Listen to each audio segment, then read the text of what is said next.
It's one of the biggest national security failures in U.S. history. Dozens of U.S. nuclear missiles went offline over the weekend. It happened at F.E. Warren Air Force Base, right outside of Cheyenne, Wyoming. This is home to 1/9 of the U.S. missile stockpile.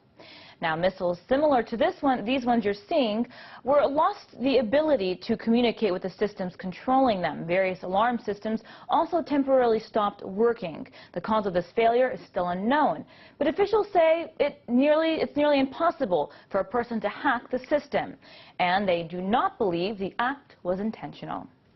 Well, joining me for more on the story from Boston, Massachusetts, is Joseph Cirincione. He's the president of Plowshares Fund. Now, Joseph, I want to ask you, how did this happen exactly? We're hearing from different reports that national security interests, or national security in general, was not compromised. But 1/9 of the country's nuclear arsenal going out of power for a while, I mean, how did that happen, and why haven't we heard much about it? Well, the very first thing to say is that we don't know yet what the full story is. The President of the United States himself just found out about it today, so we're just beginning to understand the seriousness of the incident.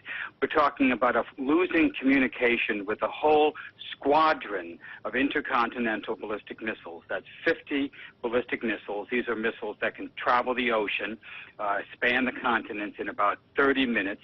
Each one of them is armed with a hydrogen bomb. They're designed actually to have 3 bombs per missile, 3 warheads per missile, but they've been downloaded to just 1. Each of these bombs is about 10 times the size of the bomb that destroyed Hiroshima. So you're looking at approximately 500 Hiroshimas of destructive force that was off the grid for about an hour, we're told. About an hour. We lost communication with them, could not control these missiles. Now, we're told that there was a backup system that was monitoring the missiles, and that we're told that there was no moment of panic at the Air Force, but they did consider this situation serious enough that they've reported it up to the chain of command. Everyone in superior position was notified this, including the President of the United States today. Joseph, I want to ask you 2 questions in this one. That being, have we seen incidents like this before where nuclear material has either gone missing or showed up on different Air Force bases?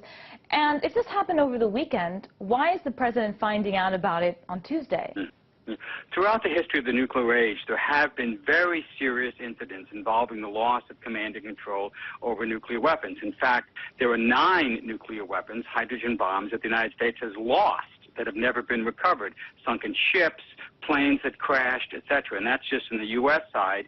We don't have a history of what happened on the Russian side or any accidents involving the Chinese, for example. And 2 years ago, there was a very serious incident where we had 6 cruise missiles loaded on a B-52 bomber with nuclear warheads on them, weapons that were not supposed to have been loaded. They didn't know the nuclear weapons were on this B-52. The B-52 flew from North Dakota down to Louisiana and spent the night on a lightly guarded tarmac, guarded by little more than the usual security detail and a barbed wire fence. 36 hours, completely no control over these nuclear weapons. And the worst part, nobody knew they were gone. They were only discovered by a guard the next morning. So we have serious incidents of the U.S. Air Force losing command and control of weapons, each one of which is capable of destroying a major city. This is Joseph? A sign that, one, these weapons are starting to outlive their usefulness, that they're not getting the kind of care and attention that they need, and 2, that we're storing these missiles, these weapons, these ICBMs, in a state of readiness that is not justified by either the conditions in the world or the capabilities of the current systems. It's Joseph, I want to ask you something very briefly. Something very briefly, if you don't mind. The START treaty, as you know, it's still waiting to be ratified. If you could just briefly tell me, how will this affect that treaty being ratified in Congress? Well, it's likely to build the case for ratifying the treaty, because the treaty would verifiably reduce the number of nuclear weapons on both the Russian and the United States side and pave the way for additional treaties to bring these numbers down. It's time to retire these weapons from the Cold War, and we need to do this in a very careful and verifiable way. Well, we'll have to see what comes from this story. It's just the beginning at this point. That was Joseph Cirincione joining us from Boston, Massachusetts. He's the president of Plowshares Funds. It's great to have you. Air Force. Yes, I was in the Air Force. Where were you when this was El famoso programa estadounidense de Larry King transmitió este fin de semana documentos y videos inéditos en que supuestamente un objeto volador no identificado se interpuso en la ruta que seguía un misil de prueba lanzado al espacio por el ejército de los Estados Unidos. Este es el momento en que se aprecia como el supuesto ovni derriba el misil. Según transmitió este programa de televisión el sábado anterior, videos y documentos demuestran que hace casi 35 años los extraterrestres se interesan en las armas de destrucción y sobre todo en misiles nucleares. Según los entrevistados, el ejército de los Estados Unidos se ha dedicado a ocultar cómo varios misiles han sido derribados por supuestos ovnis. Los UFOs se han dedicado a estudiar los misiles desde hace 35 años y los Estados Unidos se han dedicado a ocultar que eso ocurre. Al menos en bases de 5 estados se conoce de esta información. Otros videos mostrados en ese mismo programa se aprecian supuestos avistamientos de objetos voladores no identificados cerca de sitios de donde se lanzan misiles. En 1967 estábamos lanzando un misil cuando observamos 5 luces. Después había una luz roja en el cielo. El piloto se comunicó y luego se quedó en silencio. Después el misil cayó. Pero sin duda, este es solo uno más de los avistamientos hechos por pilotos y militares estadounidenses en su trabajo cotidiano. En Internet se muestran otros momentos similares. Según los investigadores, los extraterrestres están muy interesados en los misiles y bombas atómicas. En nuestro país los avistamientos desde el aire no se han quedado atrás. Un piloto del AXA incluso tomó esta fotografía. Cuando estaba descargando las fotos y organizándolas, me topé con que había un objeto no identificado sobre la aeronave a la cual yo estaba tomando la foto. Otros pilotos ticos también han reportado avistamientos de ovnis. Según el programa estadounidense, seguirán revelando otros archivos secretos del ejército en las próximas entregas.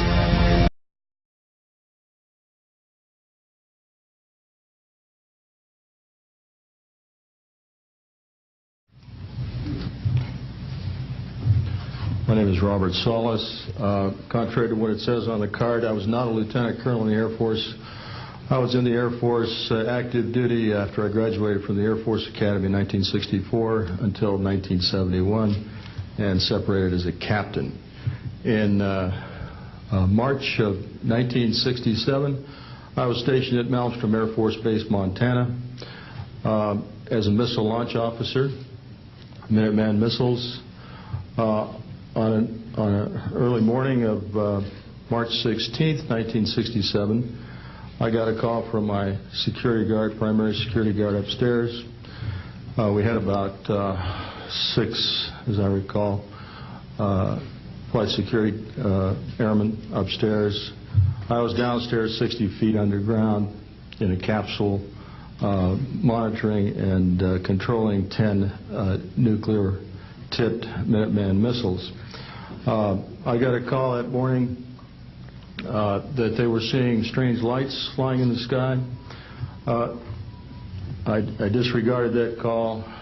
Told them to call me when something more significant happened. I got another call subsequent to that call, and this time it was a more intense tone in the guard's voice. It was very clearly very frightened.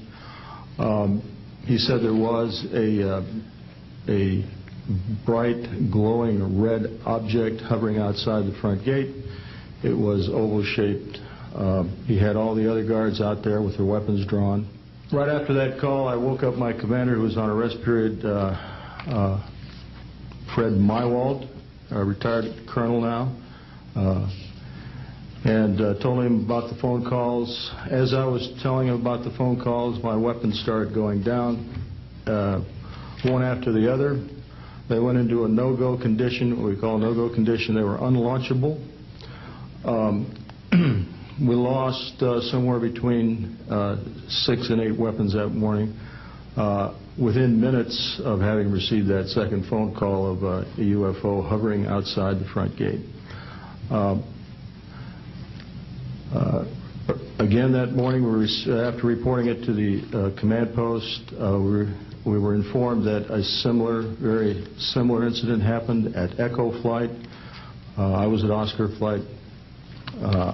They lost all 10 of their weapons under similar circumstances, very similar circumstances, where UFOs were sighted over the launch facilities. They had maintenance crews and security crews out there that had spent the night, and they were reporting UFOs over those sites. And the commander of that flight was Eric Carlson.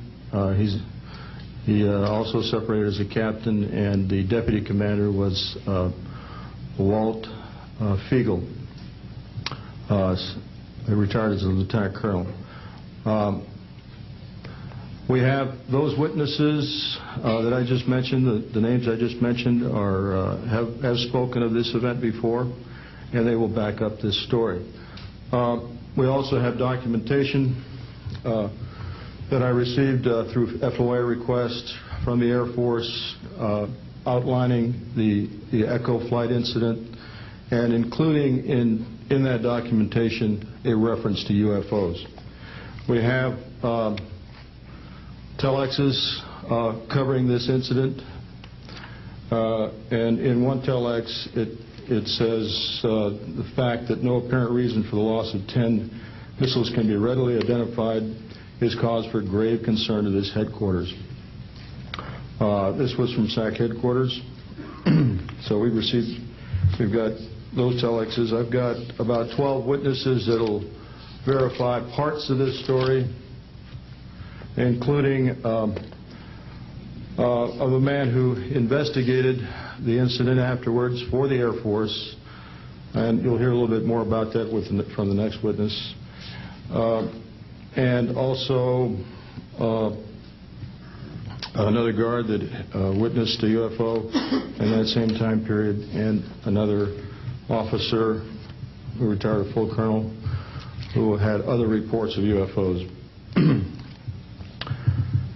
Ancillary to that, excuse me, I've got the complete report on a Minot, North Dakota incident. That was Minot Air Force Base, North Dakota, which happened in August of 1966. Very similar, UFOs sighted over missile silos, and also a UFO incident that was investigated by the Air Force immediately after our incident within a week. I'm willing to testify to the truth of all these matters that I've spoken about this in front of Congress under oath. Thank you.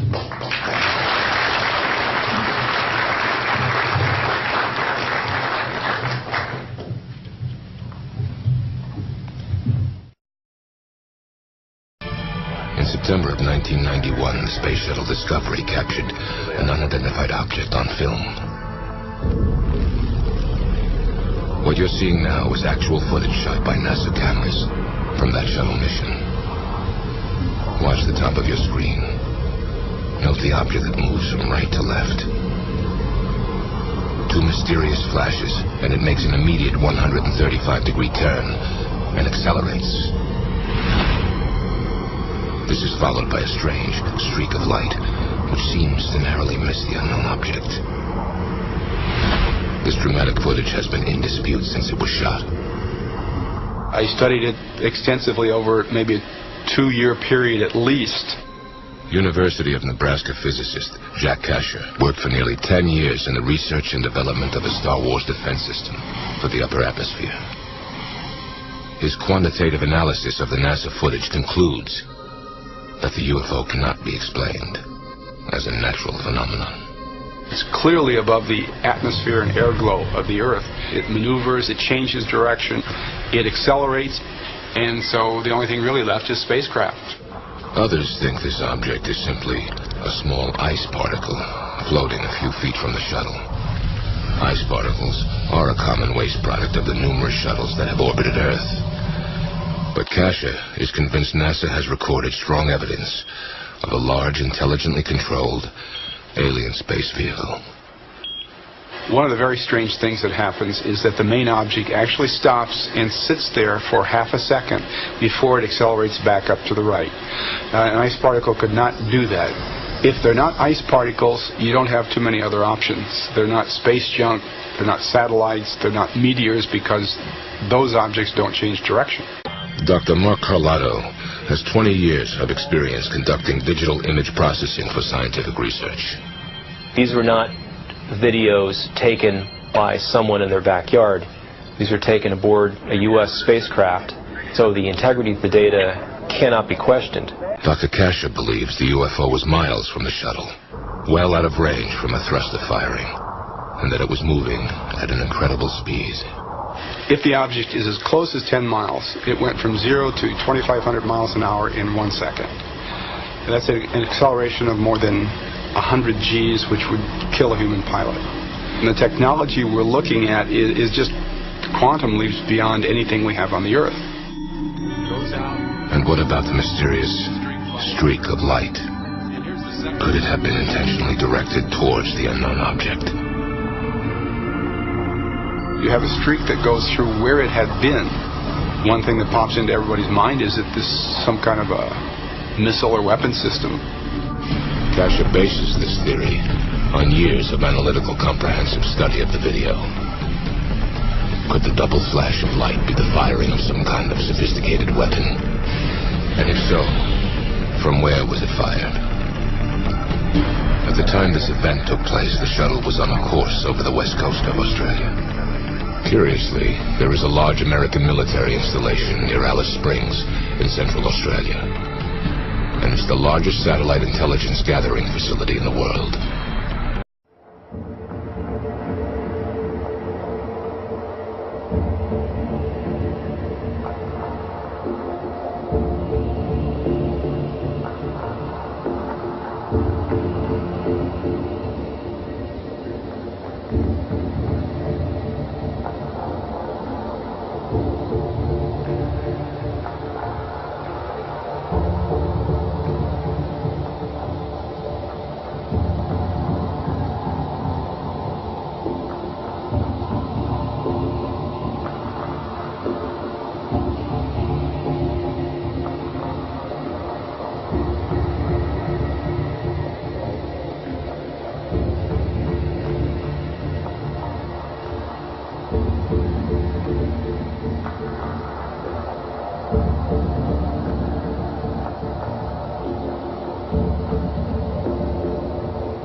何あれ何あれなんか変なもんだね。ロケットだね。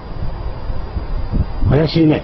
何ちょっと怖いよ。なんだろうなんだろう怖いよ。ちょっと変なもんだね。なんだろう怖いよ。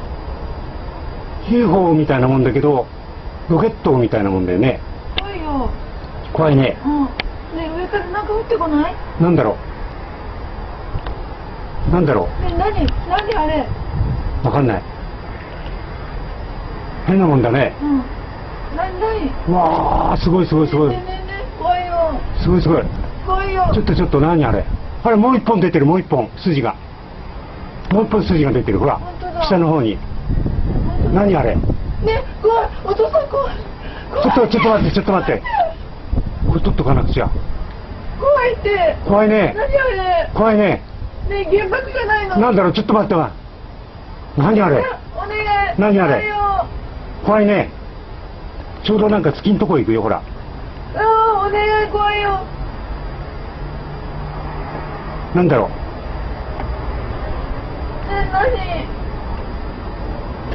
なんだろ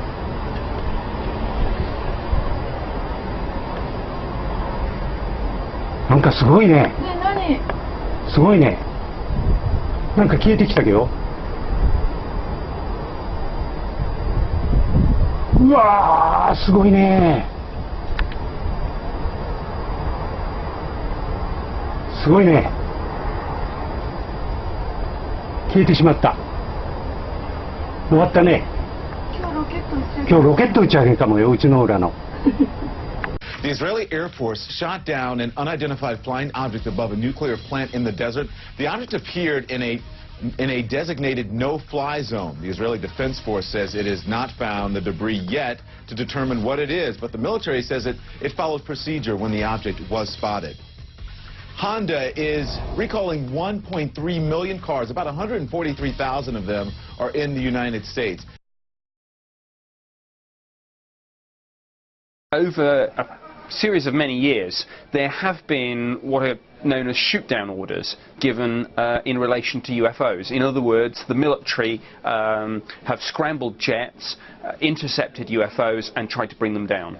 Rules of engagement are highly classified and something which, for obvious reasons, are not discussed because it would aid the enemy. But dating back to the Cold War and coming right through to the present day in the sort of modern security climate with 9/11 in mind, of course there are aircraft sitting on the runways, fully armed and ready to go at a moment's notice, and on occasion over the years, in Britain but in other countries too, these sorts of aircraft have been scrambled because uncorrelated targets have been picked up on the radar, UFOs, whatever you think they are, and pilots have tried to bring them down.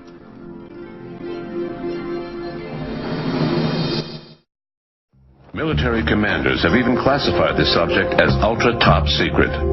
Are these rumors true? Are UFOs really a state secret?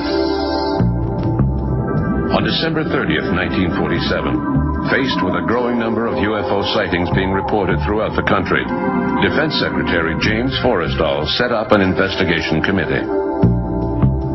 The Air Technical Intelligence Center, or ATIC, was located at the Wright-Patterson Air Force Base in Dayton, Ohio. The committee was known as 4th, 1948. Two pilots with Eastern Airlines reported having seen a bright cylinder-shaped object while flying over Alabama. Apparently, they barely avoided a collision. Things were getting tense for military commanders.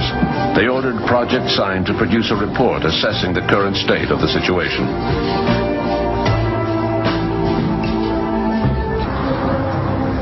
That said, yes, UFOs are real. We believe they're interplanetary. This was a document that landed on the desk of Air Force General Hoyt Vandenberg.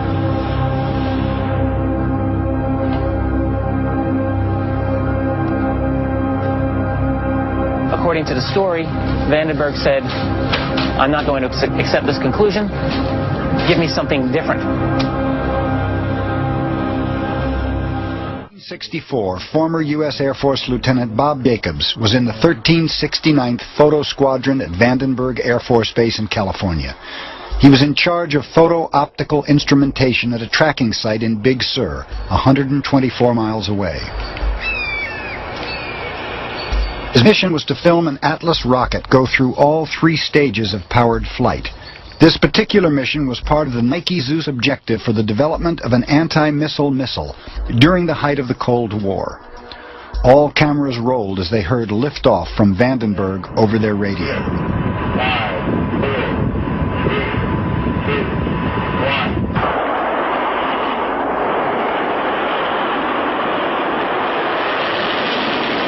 1. We were looking down southwest, and the missile popped up through the fog. It was just beautiful. And our guys on our M45 tracking mount with 180-inch lenses on it got it.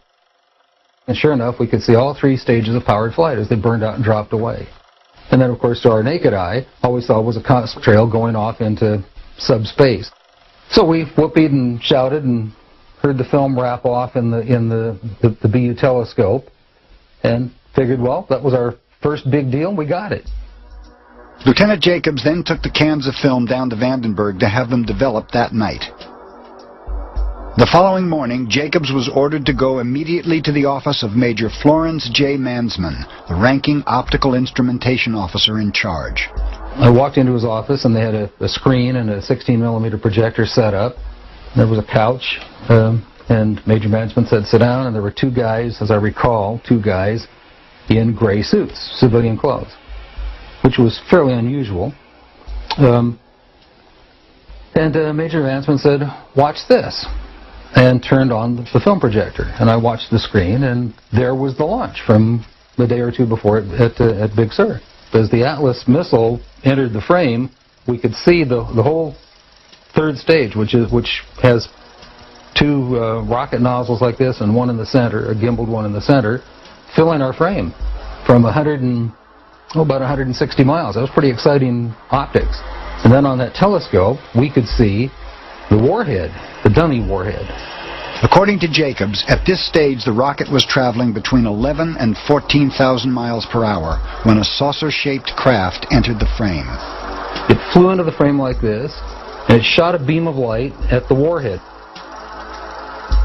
Now, remember, all this stuff is flying at several thousand miles an hour. So this thing fires a beam of light at the warhead, hits it, fires another beam of light, and then flies out the way it came in. And the warhead tumbles out of space. Now, when the lights came on, Major Mansman turned around and looked at me and said, were you guys screwing around up there? And I said, no, sir. And he said, what was that? And I said, it looks to me like we got a UFO. Nearly 2 decades later, several letters written by Major Florence J. Mansman were obtained. In one dated March 8, 1983, Major Mansman corroborated Lieutenant Jacobs' story.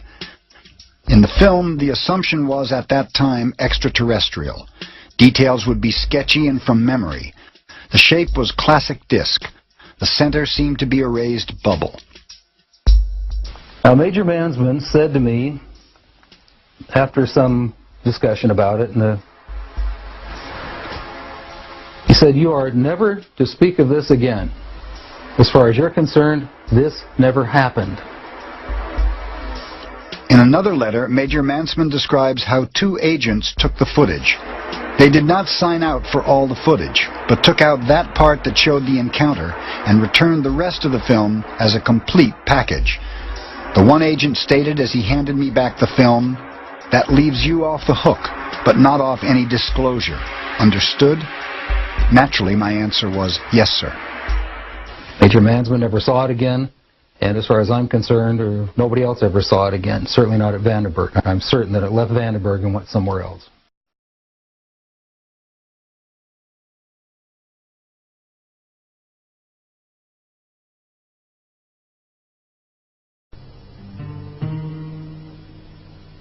While the possibility of a nuclear missile being launched is still slim, a new, much greater threat has just emerged. During the Cold War, Russia manufactured over 100 nuclear warheads housed in briefcases. Today, over half of them are missing. Russian strategic missiles have the range to hit America or Europe. Tactical missiles are for local battles. The Russians have another nuclear device which is potentially more dangerous than any tactical or strategic weapon. The suitcase bomb. Easy to move, easy to operate, but hard to identify. They can be detonated anywhere.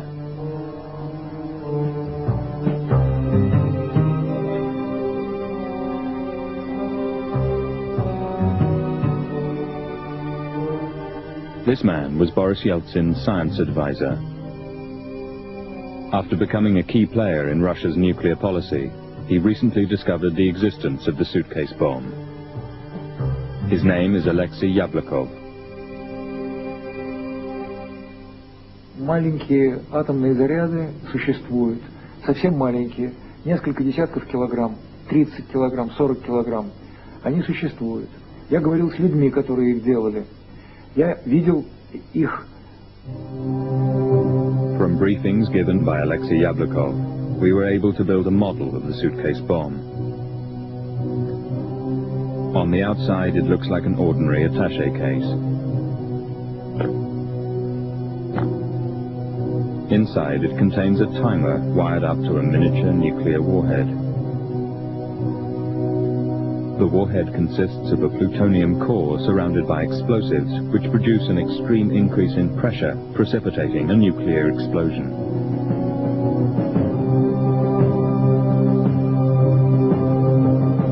The system is activated by a key and can be said to detonate from anything from under an hour to several days. Enough time for whoever planted it to clear the vicinity. Мощность такого маленького ядерного заряда около килотонны, 1 килотонны. Это очень много. Это значит 1000 тонн обычной взрывчатки. The bomb was designed to destroy key parts of the enemy's infrastructure, such as entire bridges or airports. But 1 kiloton, a 16th of the power of the Hiroshima bomb, could have a devastating effect on a city. Весь британский парламент превратился в пыль. Вокруг, если это будет взорвано на Пикадилли, то, наверное, километр вокруг Пикадилли будет одни развалины, ничего там не будет больше. The blast would flatten almost all buildings within a 500-meter radius of Piccadilly, immediately killing up to 20,000 people. There would be further destruction and approximately 50% fatalities up to at least a kilometer radius. Within hours, the prevailing wind would carry the nuclear fallout as far as the M25. The whole of London would have to be evacuated. Congressman Kurt Weldon is heading a public inquiry into the danger posed by the suitcase bomb. You'd have a massive loss of life, you'd have massive radioactive contamination, and you'd have massive havoc, unlike any that we've prepared for in the past. I would argue that the potential for a small atomic detonating device is even greater than the possibility of an accidental launch of a long-range ICBM. The launch of intercontinental ballistic missiles is supposed to be governed by security codes. In contrast, suitcase bombs require no such codes. Ведь не президент решает, где, в какую минуту, в каком месте взорвать эту бомбу. Получается, что тактическое ядерное оружие находится под меньшим контролем, чем стратегическое оружие. Мощность его много меньше тактического, но контроль тоже много слабее. Поэтому оно сейчас для общества становится очень опасным. Midnight for a rendezvous in Moscow. Among the many military people privately voicing their concerns about the security of nuclear weapons is an officer directly responsible for weapons storage. Since he's serving in the army, it was necessary to conceal his identity. In 1996, Sergei, as he chooses to be called, tried to make his own storage sites more secure. Сейчас эти объекты, конечно, хотят снабдить современными средствами, техническими средствами охраны для того, чтобы исключить проникновение на территорию объектов или... He said his job was to account for 132 as the chief advisor for defense to Boris Yeltsin. He said he could only find 48. We were startled. We said, General, what do you mean you can only find 48? He said, that's all we could locate. We don't know what the status of the other devices were. We just could not locate them.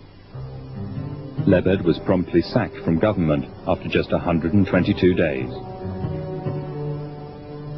He's now left Moscow for Krasnoyarsk, a huge province in Siberia where he's recently been elected mayor.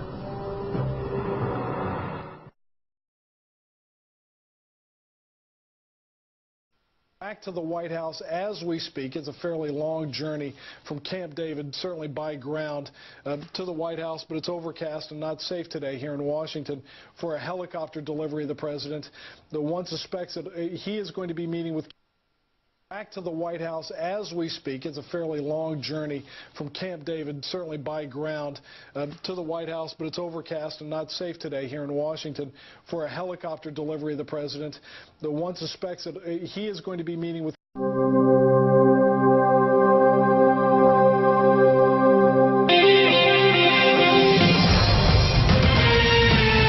Have UFOs shut down our government's defense systems? There is evidence that something caused missiles to malfunction during test launches.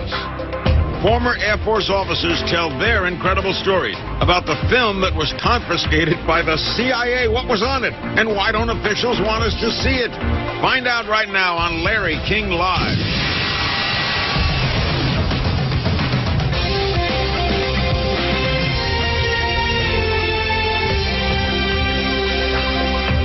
Good evening. We begin with shocking allegations that UFOs have interfered with missiles at U.S. Air Force bases, and aliens are monitoring nuclear warheads and bombs. Our first guests claim UFOs have activated missile systems at 5 Air Force bases in 5 different states. They also claim a cover-up, that the United States government is keeping the information secret. Former Air Force officers and an investigator are here with their stories. Here in Los Angeles is Robert Hastings. He's author of UFOs and Nukes. I have the book right here. The book is available at ufohastings.com. He has been investigating sightings at weapon sites for years. Bob Salas is a former captain, U.S. Air Force Base. At the U.S. Air Force, he was at Malmstrom Air Force Base in 1967, where there were claims a UFO caused missiles to malfunction. He's co-author of Fated Giant. Bob Jameson is with us, former U.S. Air Force officer. He was at Malmstrom as well in 1967, and he says his superiors told him UFOs caused the malfunctions. And in Peoria, Illinois, is Dr. Bob Jacobs, former First Lieutenant U.S. Air Force, former U.S. Air Force photographic instrumentation officer. A UFO showed up on film that he shot in 1964 at Vandenberg Air Force Base, and that was later confiscated by CIA agents. All of our guests are named Bob. So I'm going to call them by their last names. We'll start with Robert Hastings. How did you get, what's your explanation for UFOs at nuclear weapon sites? I can simply say after 35 years of research that these incidents have taken place. There are hundreds of declassified documents which indicate that UFOs have demonstrated a distinct and ongoing interest in our nuclear weapon sites. I've also interviewed nearly 100 gentlemen who were involved in these incidents at various Air Force bases. This is very widespread. What you're seeing here this evening is the tip of the iceberg. How do they cause a malfunction? What do they do to cause something to not work? I think that's probably still an unknown. I know that Boeing engineers attempted to duplicate some of the malfunctions. They did succeed in doing that, but they still can't determine what initially caused them. Bob Salas could address that. Bob, what happened at Malmstrom in 1967? 1967, I was on duty as a missile launch officer. I get calls from my guards upstairs. First, I get one call saying that they're seeing strange lights flying in the sky, and I didn't pay too much attention to that. About 5 minutes later, the main security guard, the flight security controller, calls down, says he's looking at a glowing red object, very large, hovering over the front gate. He wants to know what to do. I tell him to secure the facility. We hang up. I go to tell my commander. So within seconds of that call, my missiles start shutting down. I recall losing all 10 of them. You didn't see the object? I didn't see the object because I was obliged to stay underground in the capsule. By shutting down, we mean what? By shutting down, what I mean is they were not launchable. They were in a no-go condition, disabled. How long to restart them? How long to restart? Well, I'm sure it took over a day, and maybe... All right. Now, Bob Jameson, you were there too, right? Yes, sir. And you were in the Air Force? Yes, I was in the Air Force. And where were you when this was happening? Yeah, I was a targeting officer, missile targeting officer. I was at home relaxing, and I got a call from Job Control to tell them to come in. A missile had gone down. My job as a targeting officer was to bring him back up. And so I went into... So you didn't see the incident, you just went to the missile? I went to the incident. I went to the site. Where is Maelstrom? It's Great Falls, Montana, just outside of Great Falls, Montana. What did you make of the story? Well, I know that it's true. I went into Job Control after I got to the hangar. I was called in, went to the hangar, went to the Job Control, and I noticed they have a map of the whole complex with green lights where the missiles are good, but there's one small area with 10 red lights. It means those missiles were out. Is it possible they just malfunctioned? That doesn't happen. Very rarely does a missile malfunction, and I don't think much more rare would be 2 at the same time, but never 10. Now, Bob Jacobs, where were you? What were you filming, and where were you? I was officer in charge of optical instrumentation at Vandenberg Air Force Base from 1963 to 66. That's our job California? was to photograph. That's California, so right there on the coast. Right. And our job was to photograph with high-speed instrumentation every missile launch from Vandenberg going down the test range. They wanted to find out if we could figure out a place to put a telescope where we could get a side view of the missile so that we could see all 3 stages of powered flight. So I went up to Big Sur, California, up on a U.S. Forest Service road on Anderson Peak, and I installed a telescopic sight up there. The Air Force flew in a huge catadioptric telescope from the Cape. It was built by Dr. Walter Manning at Boston University. They put the telescope up there, and with that thing, which had a focal length of 2,500 inches, we photographed an Atlas missile raising up out of the fog cover and flying downrange. We got all 3 stages of powered flight, and as the dummy warhead and the package flew on down range, we were all celebrating the fact that we had seen the thing and accomplished the mission. When I got back to the base with the film the next day, I was called into the office of Major Florence J. Mansman, and there were 3 people in gray suits standing in there. There was a 16mm camera and a screen set up. Major Mansman said, "Lieutenant, sit down and watch this." And he turned down the lights, turned on the camera, on the projector, and the film came on. And I recognized it as the film that we'd shot at Big Sur the previous day. Toward the end of the flight, I was looking at Major Mansman saying, "Pretty good stuff, huh, sir?" And suddenly he said, "Just watch this." And as I watched, the warhead, the dummy warhead, the chaff that was put out in front of it as the decoy to deflect the Russian anti-missile tracking radar. Everything was flying along, and suddenly, in the same direction this stuff was flying at about 8,000 miles an hour, an object came into the frame, shot a beam of light at the warhead, flew up to the top, shot another beam of light at the warhead, flew around the direction it was flying, shot another beam of light at the warhead, flew down, shot another beam of light at the warhead, and flew out the same way it came in. Well, I don't understand. Why didn't you see this when you were shooting it? Well, it was 600 to 800 miles away from us. Oh, I got you. And they confiscated.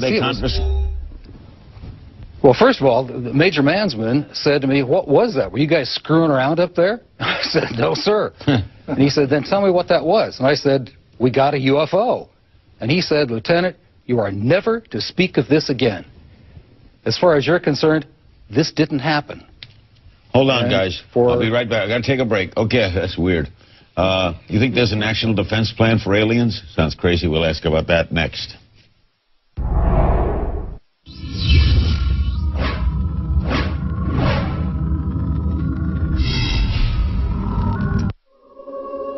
I'm not alone in witnessing something extraordinary. That's the bottom line. Powerful beaming spotlights. Angular in shape, like sitting on three legs. No type of aircraft I've ever seen. Rapidly maneuver and quickly disappear. Accelerating to very high speed. Majestic triangle craft. What we were seeing didn't resemble anything known to us.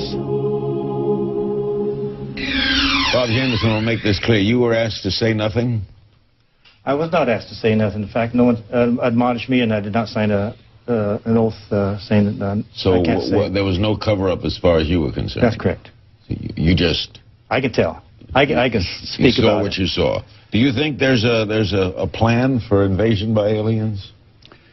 I wouldn't presume to know that. I just simply know that the U.S. government does not obviously appreciate people such as myself and these gentlemen speaking out about this. What we're describing on an ongoing basis, decade after decade, at multiple Air Force bases, is just disruption of our nuclear missiles. We have an email from Kyle in Plainville, Massachusetts. Why would UFOs only disable U.S. defense systems and not another country?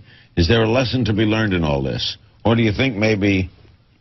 Bob Salas, they have disabled other countries. They have. I know that there have been events in the Soviet Union where they have interfered there. They've been seen in just any country you can name, and they do disable communications, especially. We have an email from Eric in Atlanta, Georgia. What can be done, if anything, to force the U.S. government and/or military to declassify and release all it knows about UFOs? Dr. Jacobs, when do you think that would happen? Do you think that would happen? It would take a revolution in public opinion.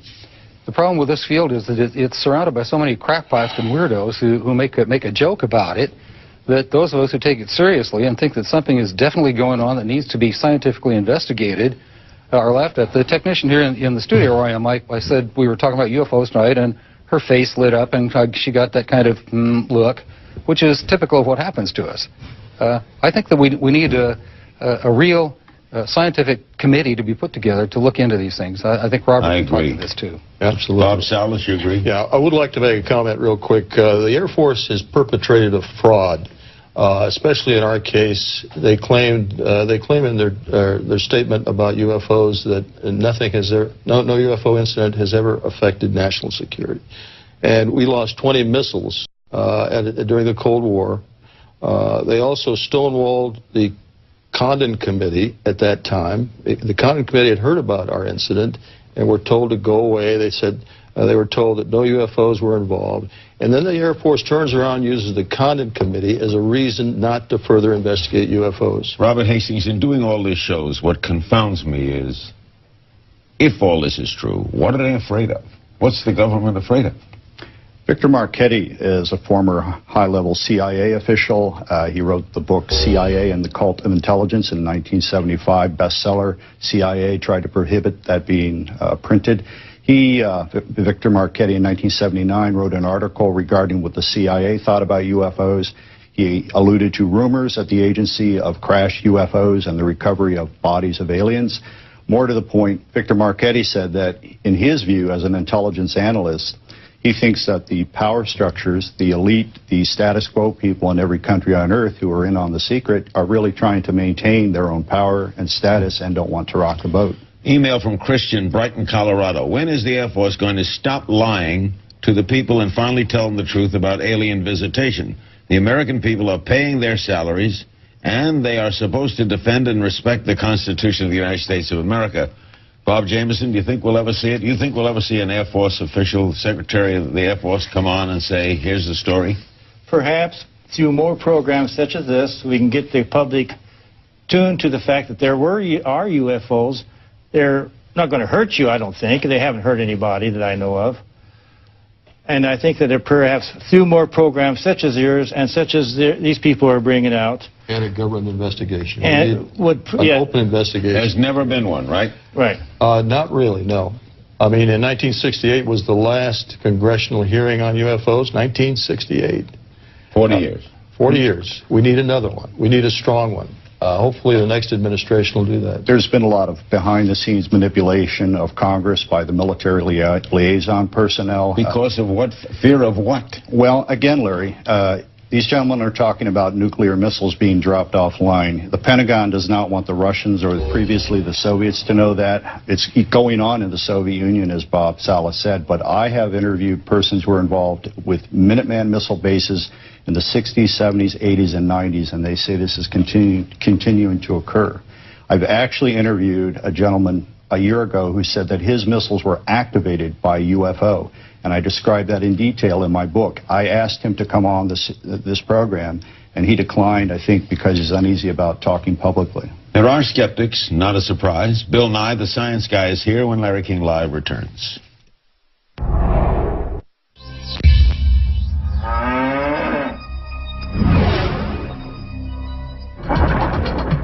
It does not contain any pattern of purpose or of consistency. It was not a weather balloon, nor an aircraft, nor a missile.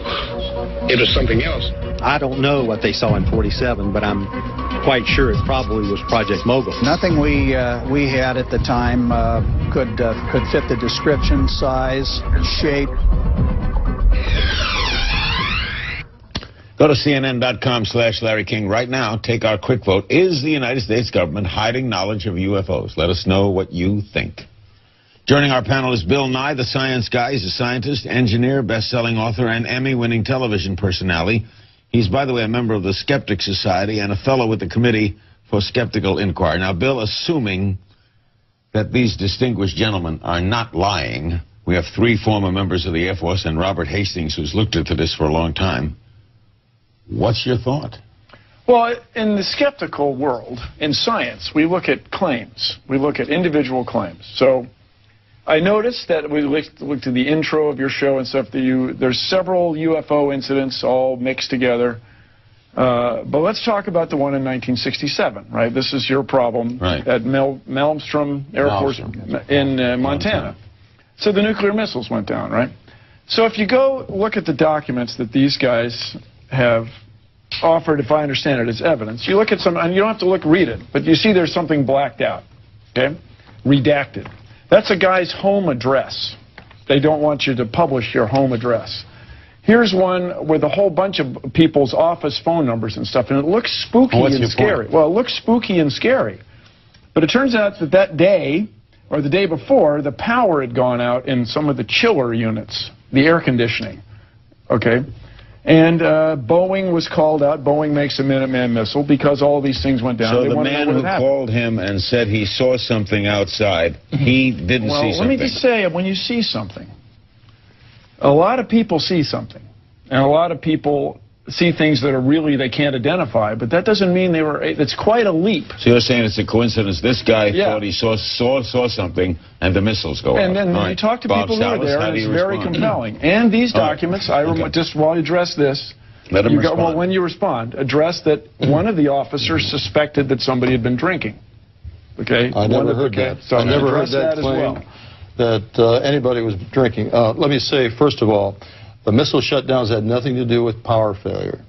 There is triple redundancy on power. We've got Montana Power, we've got backup generator, we've got batteries, okay? The power... You've never seen missiles go down due to a power failure? Not really, because of all that backup on power. So this had nothing to do with power.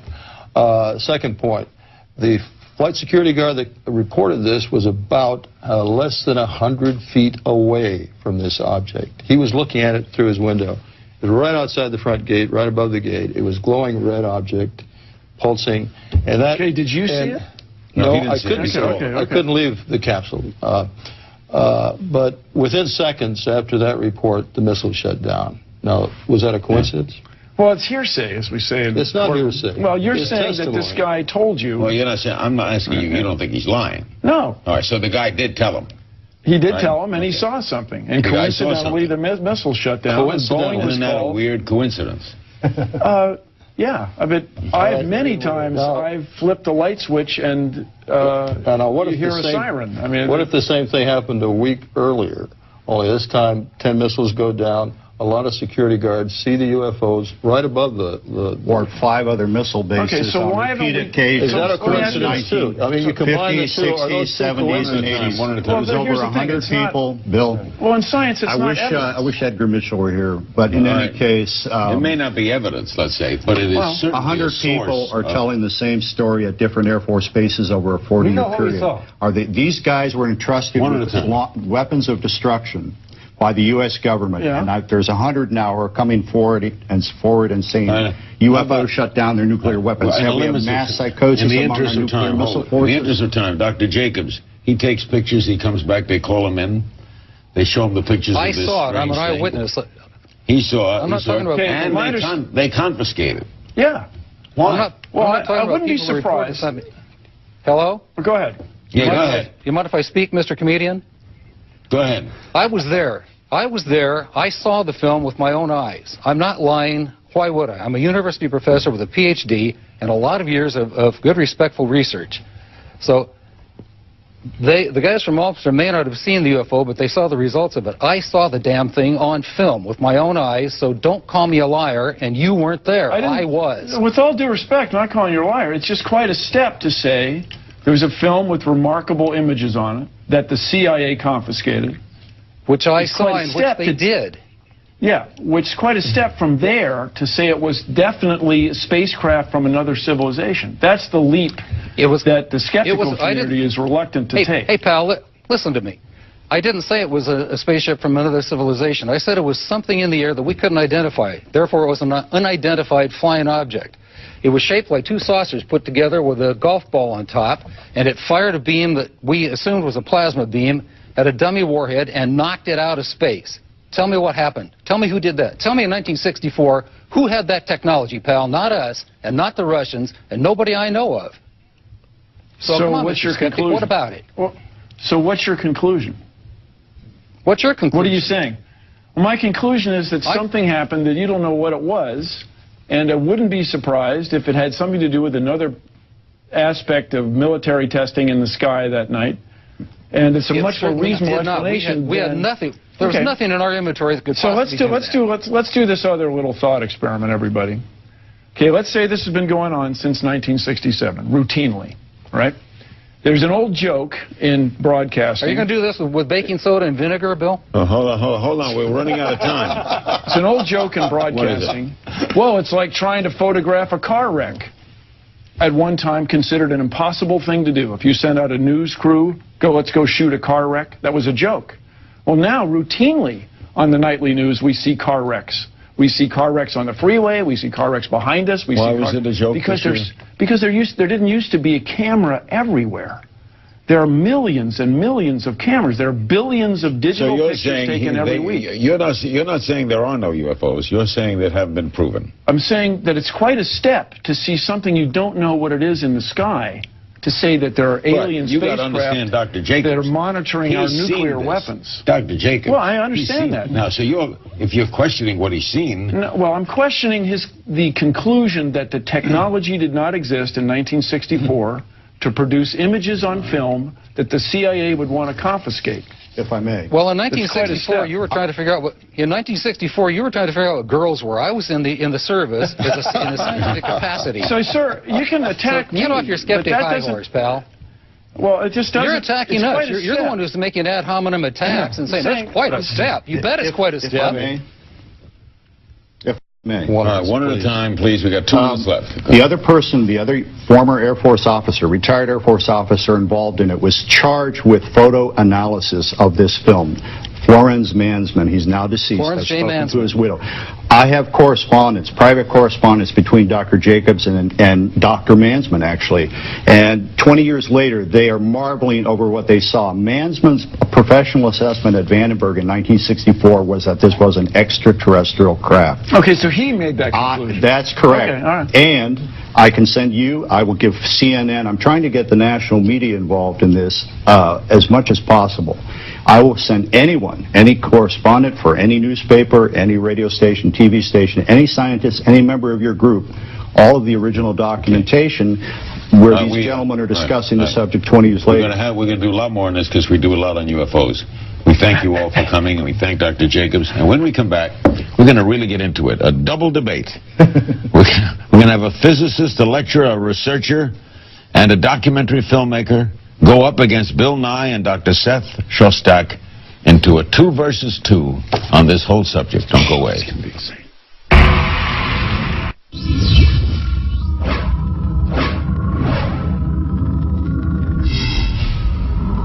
Do you think it's possible that it was from another world? My Air Force training says I can't think that way, okay? I know what I saw, and I get very upset, and I was wondering why they won't find out what it was. Until somebody actually sees it, they have no idea. No idea. A story this big, there's no way it could be kept secret from the public. What do you say to someone like that says that? Well, somebody's kept it pretty secret for quite a while now. 4 distinguished gentlemen will now debate this reasonably. They are here in Los Angeles. Stanton Friedman. He's a physicist, lecturer, and UFO researcher and author of Flying Saucers and Science. James Fox is a documentary filmmaker and UFO researcher, the executive producer of Out of the Blue, and finishing up a new film, the working title Beyond the Blue. Bill Nye, our science guy, remains. And in Boston is Dr. Seth Shostak, the senior astronomer for the SETI Institute. That stands for the Search for Extraterrestrial Intelligence. He's the host of the weekly radio program, Are We Alone? All right, Stanton, it is Bill's contention that, yes, people have cited things, yes, there are reports, but we don't know there are unidentified flying objects from other planets. Well, you know, I admire Bill's courage. I can't imagine a well-trained scientist who's expert at communicating science to the general masses of people, who has courage enough to go on a national, international television program to talk about something which he hasn't researched, something which he knows nothing about, and pretend he's being a scientist about it. Frankly, I'm sick and tired of the debunkers making their research be proclamations. I mean, Bill showed a document with, you know, names redacted. How about this is a CIA document, it took me 5 years to get, about UFOs, not just names redacted. Are you saying, Stanton, as a physicist, that there are unidentified flying objects that have come from other places? Yes, I'm going beyond that. That's why the book is Flying Saucers and not UFOs. UFOs would be shilly-shally. They'd be unidentified, yeah. Yeah, I'm saying some what of What these... are you saying? Some UFOs are intelligently controlled extraterrestrial spacecraft. We're dealing with a cosmic Watergate, meaning a cover-up by the government. Right. And there are no good arguments against those two. And we're dealing with the biggest story of the millennium. Before I have Bill respond, let's have Dr. Shostak respond. Doctor, what do you know or not know? Well, you know, Stanton likes to say those of us who are not doing the UFO research shouldn't opine about them. And I find that not such a convincing argument because, frankly, I don't do black hole research. I'm an astronomer. I don't do black hole research. But I can read a paper about black holes and decide whether it sounds credible or not. Is the guy who did it, is he credible? Was the paper reviewed? Are other scientists convinced? Can I repeat the experiment? There's no reason that Bill Nye nor I can't offer a serious opinion on this subject. So I regret that he said that. Secondly, you're not offering a serious opinion. Oh, don't interrupt, son. Okay.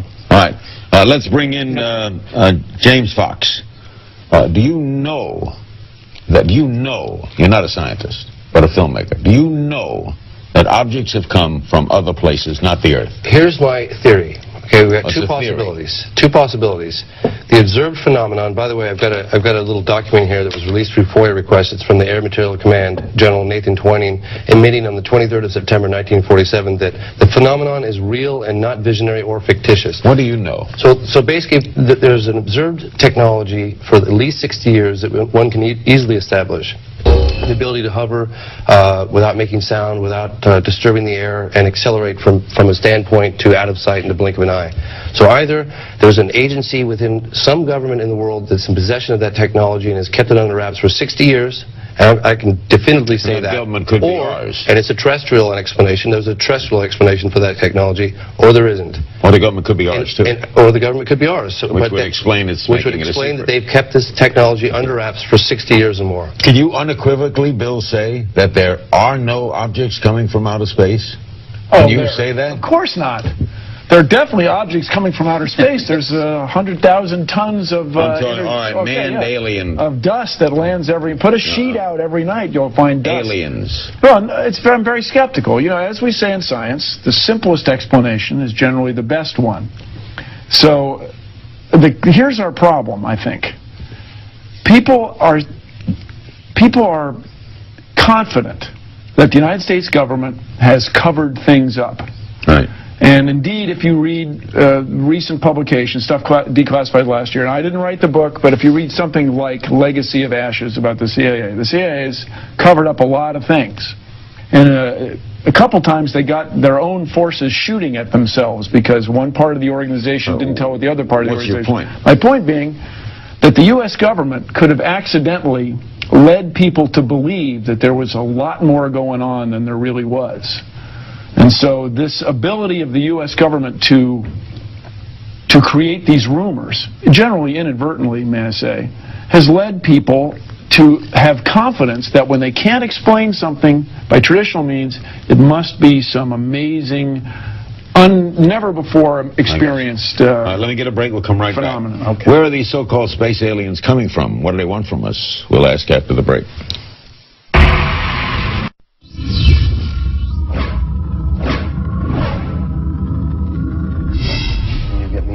There's still time to participate in our quick vote. Is the United States government hiding knowledge of UFOs? Head to CNN.com/Larry King right now and weigh in. Right now, yes, by the way, is in the lead. Before we continue, let's take a look at a clip from James Fox's new movie. It involves a Japanese airliner. Watch. Picking up a hit on the radar, approximately 5 miles inshore, your 6 o'clock position. Do you concur?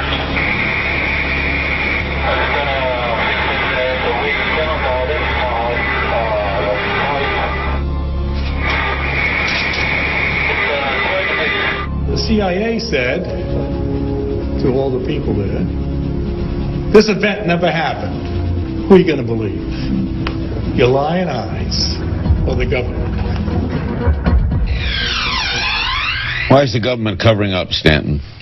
Why? In my book, I have a whole chapter on 6 reasons for it. You want to figure out how they work. You worry about the other guy figuring out how they work before you do, because they make wonderful weapons delivery and defense systems. You don't want them to know, you know, they know kind of thing. If a big announcement were to be made, there would be, what? Church attendance would go up, mental hospital admissions would go up, the stock market would go down, but there'd be a big push for an earthling orientation. No government wants that.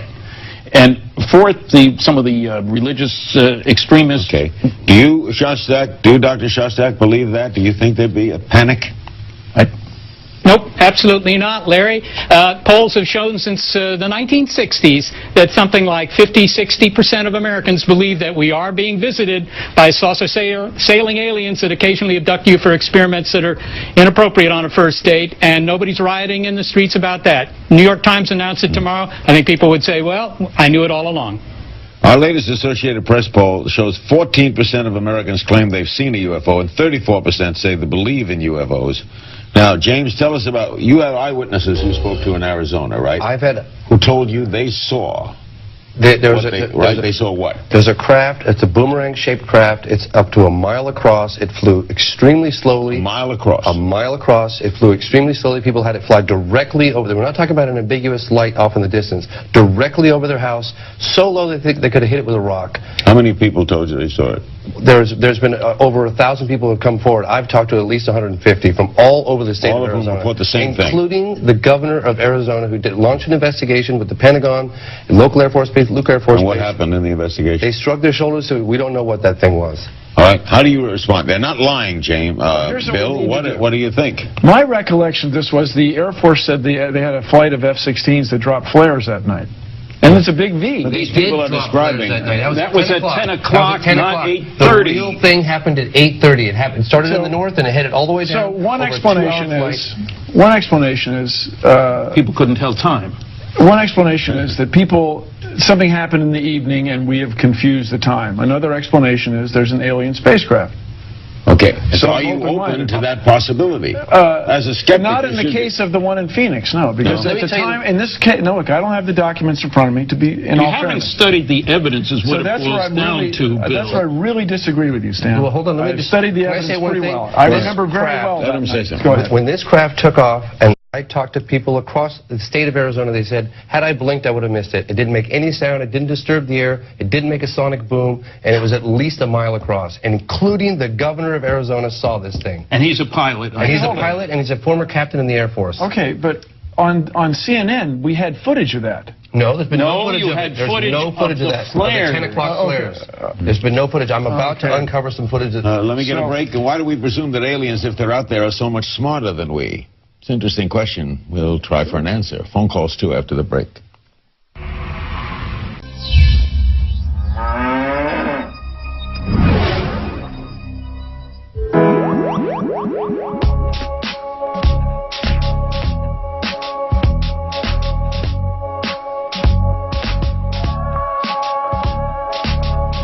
Another civilization.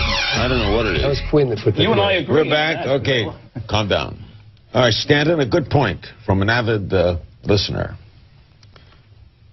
We've lived through many administrations of this. We've lived through Johnson, Nixon, all right, a whole bunch. We've had Republicans, Democrats, scientists. Indeed, we have. Nobody, all of them are covering up. Nobody, no official has ever said, I want to look into this. As they say president- around Jimmy Carter got Jimmy Carter on camera. I was the first person to get Jimmy Carter on camera saying that he tried to launch an investigation and he got nowhere. I got Gerald Ford as a phone interview. How could a He president did the same get thing. nowhere? He got nowhere. He doesn't have a need to Bill know. Clinton tried to make. Bill Clinton tried to launch an investigation. So into the Webb Hubble's CIA is hiding all this from book. We presidents? don't know if it's the CIA. We don't know. It's some sort of quasi-government, quasi-military. Well, here's the thing. The CIA hides stuff from the president, but that doesn't mean that they're extraterrestrials. Well, why That's on the this difference. topic? Now, why Stanton on this topic? Would there be a giant cover-up? Because it affects everything we think about ourselves. And as I said, if we make a declaration that indeed aliens are visiting, people are going to want to push for an earthling orientation. We have 300 million what people. Orientation? Say it again. A new identity instead of as Americans, Chinese, Greek, So it'll be a Peruvian, new whatever. identity, okay. Okay, who speaks for the planet? We're going to hold an election, right? But the Chinese have 1.3 billion. India's got 1 billion. We have 300 So million. there's a conspiracy We're not of going to governments? give up that. They have a common goal to stay in power. That's what government is all about, Larry. You know that. Look at it on a smaller scale. Look at like what happened with 5 Simonton. 5 Simonton made a joke out of that sighting that happened in 1997. He had one of his aides dressed up in an alien suit. This massive craft flies over the state of Arizona. The governor said there was mounting pressure from his constituents to get to the bottom of it. There's growing hysteria. He holds a press conference. He has his aide dressed up in an alien suit, makes a joke out of the whole thing. And the reason why he did that, and he told us 10 years later, is because they didn't know what it was. And people were freaking out. I have an email from Ann in Duncan, Oklahoma. UFO conspiracy theorists say the U.S. government is conspiring to keep extraterrestrial contacts a secret. Why wouldn't aliens themselves make their presence known to the world? If they can travel light years to get here, they don't need government permission for anything. Don't you think they would do that, Seth? Yeah, oh, well, of course they would. Look, you just have to look at the historical analogs, Larry. 1492, Columbus lands in America. 10 years later, Spain is sending 25 ships filled with colonists to the Americas. Now, if you'd asked the North American natives 10 years after Columbus, do you think we're being invaded? It doesn't matter what their military wanted to do, what the chiefs wanted to do. They knew they were being invaded. It's been more than 60 years since Roswell, and as far as I can tell, my flights still take off on time from the local airport. No influence from the aliens whatsoever. Why don't they come, James? Well, here's the thing. I don't talk to the squirrels in my backyard, I asked Larry. this exact question to Edgar Mitchell, as Apollo 14 astronaut, 6th man on the moon. I said, why won't they just land? He said, and he really looked at me and he said, well, think about it, James. Don't you think they want to, if you went to a distant world, don't you think you'd want to kind of just sit back and observe a little bit? I'm not saying that's why the do they case. observe Wyoming and not Washington? I'm just asking. They do observe Washington. Washington was buzzed in 1952. It was captured on radar, photographic evidence. See, that's your claim. That's not a claim. So it's what a do fact. you do? What do I do? That's a fact. Okay, what do I do as a civilian when the U.S. Air Force says, well, that was some flight testing we were doing and we covered it up? What do you do when they declassify all these documents? Are they hiding this technology for 60 years? Maybe they are. But if they are hiding this technology, they shouldn't, because someone's in possession of technology that could really be beneficial to all of humanity. Because it's not Jet A2. Exactly. Yeah. So why would they? I don't know. Maybe they're not. Maybe it is alien visitation. I don't know. I can't prove that. So, What I can tell you why the cover You think aliens have visited here? No question about it. It's not. The evidence is so powerful, and I wish that Seth, who, when he attended my lecture, admitted he hadn't read any of the 5 large-scale scientific studies. What do they want, the aliens? Do you think? What do they want? I got a whole long list. The bottom line is they're here to quarantine us. Quarantine us? Hey, we're a primitive society whose major activity is tribal warfare. I worked on fusion propulsion systems. Everybody in the neighborhood is going to know about fusion. That's what makes the stars work. Within a short time, we'll be able to take our brand of friendship, which everybody else calls hostility, out there. Remember, this is a planet that killed 50 million of our own kind. So you're saying the aliens are afraid that we will take over their technology? Didn't say that. This is all speculation right now, guys. Why don't we start talking about the facts? Okay, that's where we disagree, is on the facts. Well, disagrees on the facts. Have you looked at Bloomberg Special Report 14, the biggest study ever done? We have government documents basically stating that these things exist. It's like... Well, you guys, have you been to Wright-Patterson Air Force Base? Of course I have. So you can go. If you've been there, Larry, it's cool. All kinds of areas you can't get into, Bill. Everyone always talks about... Yeah. And I had a clearance. They don't show you an alien, do they? No, just that when you... I had security clearance for a while. Okay. What would you do if you saw one of these things? Oh, first of all, I would take a picture of it. Okay, then what? A good one. Then what? Then what? Then what? Then I would look at the picture carefully. And then you'd laugh at yourself because no one would believe you. Let me get a break. We'll be right back. Okay, you guys. We'll be right back. Quite a step. It's true. No one will believe you. We'll be right back.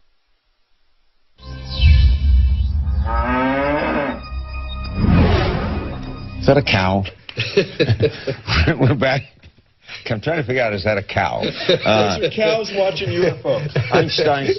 Einstein's theory of relativity. You can't travel faster than light, right? Yeah, but as you get close to the speed of light, time slows down. So you can go 39 light years in 6 months pilot time if you're at 99.99% of the speed of light. And we physicists make particles that go 99.999%. Yeah, but they become infinitely massive. What about bending, warping, folding the space-time fabric? Brian Greene says exactly. That's much better. You guys, no, but here's what I'm saying. That's a much better explanation that we don't know enough about physics. I love that. But Stan, you made a point before break that the U.S. Air Force will not let you see everything. I should hope not. I hope the U.S. Air Force has a few things up their sleeve. I had 14 years under security. But that doesn't mean that the stuff that you can't see at, for example, the Wright-Patterson Air Force Museum. Let me get a call in. Let's get a call in. New Orleans, hello. Hi there, how you doing? Hi. I would like to know, how often are eyewitnesses given a polygraph to prove that they're telling the truth rather than making up a story just to be on TV? Are they, James? It's happened. Sorry. Are they giving polygraphs? It has happened. Betty Hill passed one on national television. Absolutely. Seth, do you think... If you want to pass a polygraph can I say one thing about that? Seth, you're a skeptic. You think we'll ever know the whole story? Oh, well, we never know the whole story. Seth? I probably can't hear us. Yes. Sorry, I didn't hear my name. Look, I think the whole story, you know what the bottom line is, Larry, is this. Stanton has some insight into alien sociology. He knows what they want. He has failed to convince the scientists of the world. And when he does that, you'll have real investigation into this, and it'll move from the area of fantasy to real science. I'm waiting for that to happen. It's SETI that's why the fantasy. he can't convince them. Okay, well, here's the problem. I just got back from meeting with the French CNS. It's the French equivalent of NASA. And France has, I don't know if people know this, but France just released their UFO files, which basically confirms that UFOs are real. And there's They say that? Yes. France has announced that UFOs are real. The head of CNS just released 50 years of UFO files. And I went to interview the guy, Jacques Patnais, just recently, and I said to him, wow, this is an amazing discovery. How are the French, reacting to this? He said, no one's jumping out of windows. By the way, not only is no one jumping out of windows, it ain't a story. England it did get covered a little bit, not a whole lot, but a little bit. Why not? England, I don't know. England followed suit. There's a lot of things. You guys had a little show about it. England followed suit and released their documents. So I asked him, I said, what would you like to say to the American government? And he said, don't be afraid to tell the people the truth. Exactly. So you see stuff in the sky that you don't know what it is. That doesn't mean that they're aliens that visit. 60 years of technology with no wings, But no if tail. France announces, Bill, that they're there, why doesn't that impress you? Okay, what's there mean? 50 years of scientific study. That's what it is. It is. It's been soil sample analysis, photographic When I analysis. was young, you couldn't make an radar airplane without a vertical tail. Now you can. Well, that doesn't mean that they're these things have been aliens. seen in our eyes for 60. I'm not saying they're aliens. I'm saying they are disc-shaped Phenomena craft. that There we are don't- physical phenomena that defy physics as we understand it today, and it can be You're easily a demonstrated physicist. for the Do last they 60 defy years. physics? No, it means we don't know how to duplicate it yet. That doesn't mean that it's impossible. I didn't say it means, look, I worked on fusion propulsion systems. That's what goes on in the sun. A lot of energy per pound of material. Back in 40 years ago, Larry, Still we doesn't haven't work. built a big system yet because it takes a lot of money and effort. When I was I working think on a you're changing nuclear the subject. airplane. Guys, we're out of time. Thanks. All right. Another in our series I of remain programs, skeptical. Searching for an Answer. Go to CNN.com/Larry King for transcripts, ringtones, photo galleries, and more. Don't forget about tonight's vote. Is the United States government hiding knowledge of UFOs? And we've got a UFO commentary from the former Arizona governor. Our latest podcast, Barack Obama.